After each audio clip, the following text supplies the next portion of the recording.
We sensed from the Packer fan base that they were ready to move on from Aaron Rodgers. What I haven't gotten a sense for is that fair to say? Is that accurate? I think that's fair. Yeah, I think that's accurate. Yeah. What I haven't gotten a sense for is the confidence level in Jordan Love at this point. Yeah. What is the expectation level for him? Because to your point, I had actually forgotten that they went 6-10 in A-Rod's first year. I just remember his brilliance very early on, and I think it was easy for everybody to see the potential and how good he was already the minute he stepped onto the field there.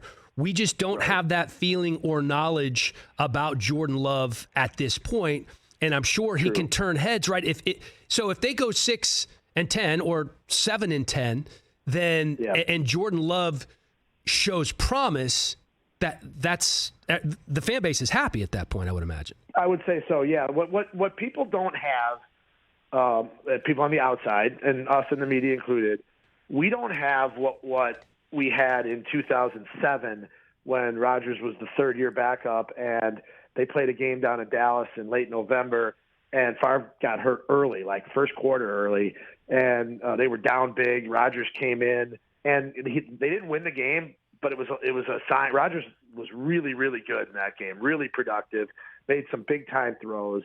And not that it was a full game, but it was three-quarters of a game. I remember, it's easy for Mike McCarthy to say this now, but he said this many, many times over the years, that when they got on the plane leaving Dallas that night, it was a Thursday night game, he and Ted Thompson said they felt like they knew what they had, and they could move on if that was the end for Brett, and they knew it. I don't think that we have that sense. We have one start in 2021 at Kansas City, and quite frankly, Jordan Love wasn't ready. Really hard situation, obviously playing a really good team on the road at Arrowhead. And if you remember, that was the week of the COVID deal with Rodgers when that's the reason, obviously, Love played, was Rodgers tested positive for COVID. And it wasn't just that, but do you remember, Dan, all the distraction and the hoopla over the immunization, vaccination thing? I mean, that was a really hard week for him. And then we saw last year in Philadelphia, almost, I guess it would have been 15 years to the day of that Dallas game that Rodgers played, and Jordan Love got to play the fourth quarter in Philadelphia. Similar situation. They were down a couple of touchdowns. Love came in, played two series, led a touchdown drive and a field goal drive. They still lost the game by double digits.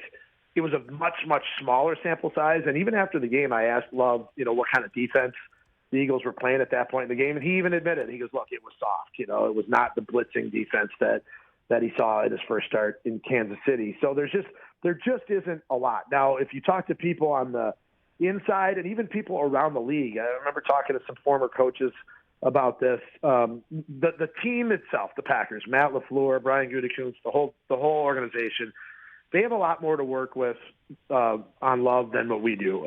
We don't see practice during the regular season other than to walk into the practice facility, take attendance, and then they kick us out.